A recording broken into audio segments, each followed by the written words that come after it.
This is Redline History Episode 3, Exquisite Porsches. Last time, we visited Stuttgart, where we checked out the legendary Ferrari tuner KOENIG-SPECIALS. Today, we will visit another famous tuning house from Germany, the home of an awesome Porsche tuner. Since 1987, they have been improving everything from Cayennes to 964s. They have created some of the coolest Porsches on this planet. This is the story of TechArt.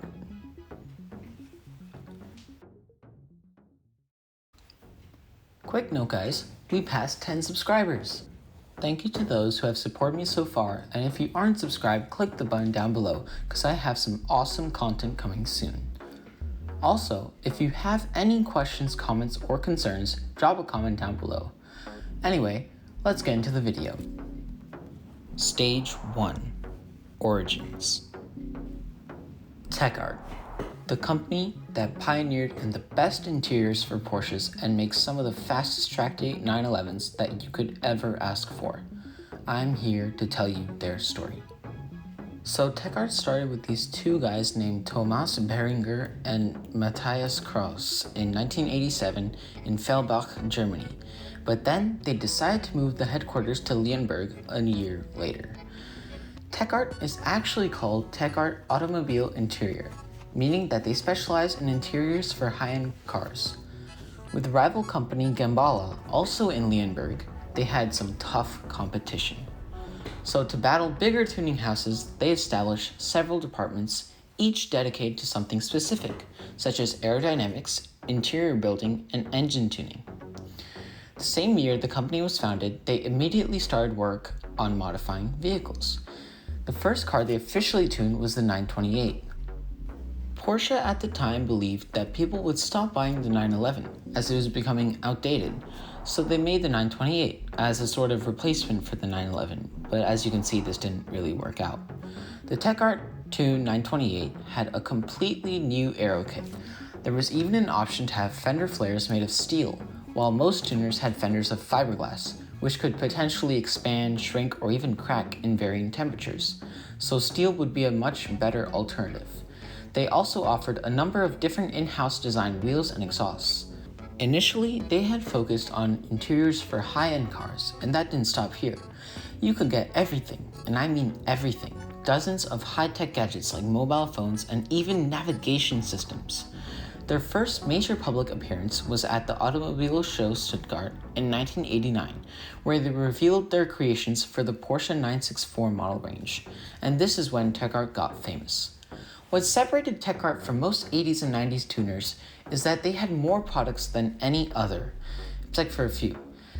So they had several different categories: aero mods, chassis, brakes, wheels, engine tuning, exhausts, and of course, their specialty, interiors. One major feature that you may notice is that their packages looked a lot like they had come straight from the factory, a more of a OEM type of look, which gave their cars a unique sense of awesomeness. Sometimes the best stuff comes from simple design, but they weren't exactly famous until they launched their tuning packages for the 964 in 1989, and they were a hit. The press was like, wow, these guys are awesome, and that's when their names started to become more prominent in the tuning business.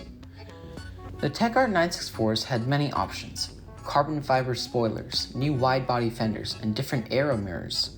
Chassis upgrades included lowering ride height, a spring kit, a special sports chassis package, and even new sports-oriented strut braces.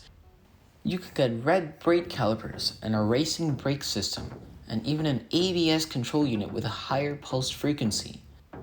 They provided numerous different in-house designed wheels, and some specifically designed for the wide-body package too.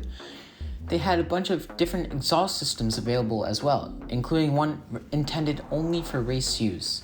But this is not a lot compared to the interior mods they had.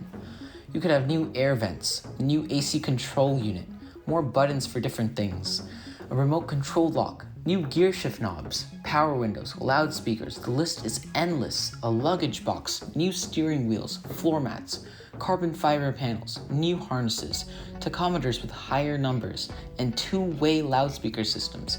There were even some engine packages that ranged between 270 and 300 horsepower. Just 2 years later, in 1991, they presented their cars at the Frankfurt Motor Show, and just a year after that, they moved to a bigger, newly built headquarters nearby. Alongside the 964 packages, they also had options for the 968. They produced a new front spoiler and different wheels and chassis upgrades.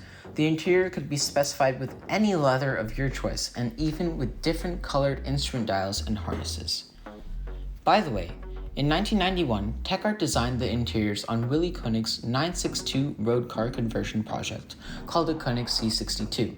It was an insane road-legal version of the Porsche 962, and this version produced a whopping 800 horsepower, and only 3 of them were ever made. But this was just the appetizer. What comes next?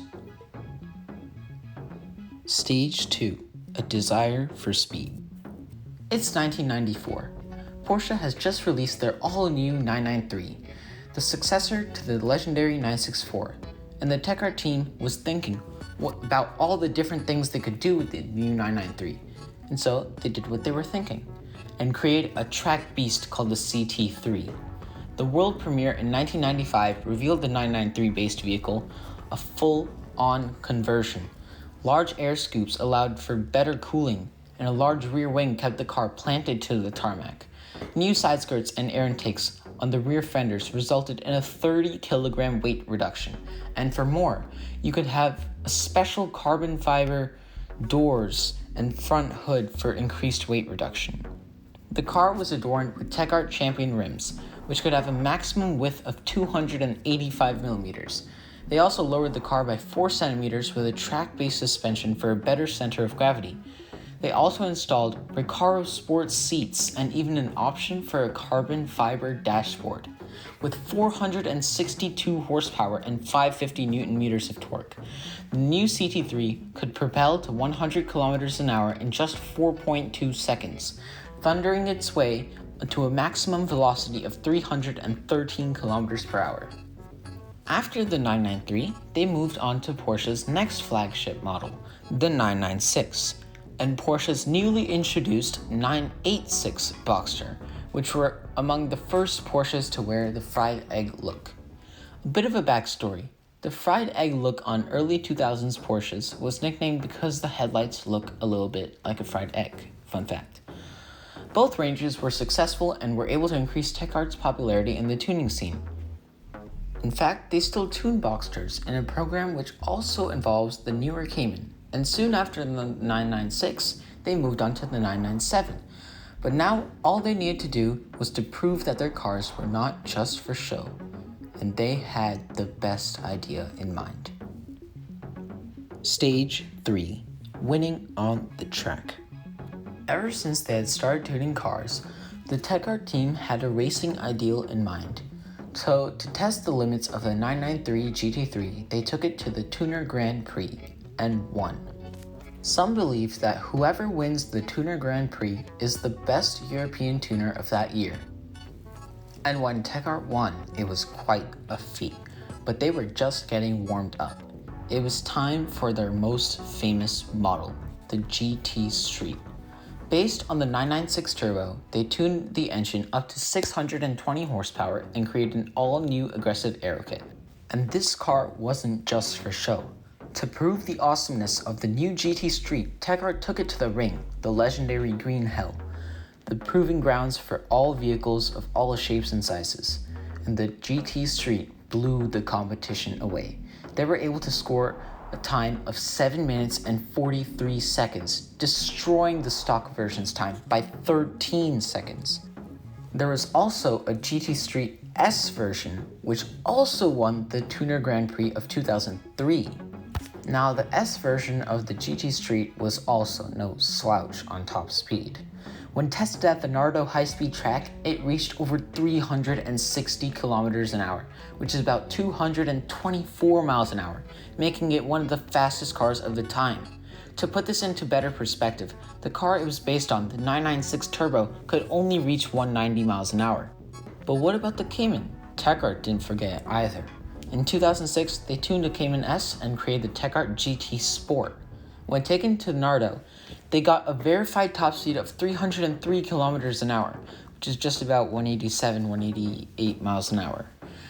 They didn't stop working on the GT Street name either, because in 2007, they took the 997 version of it to the Nürburgring and lapped it 13 seconds faster than the stock 997 Turbo.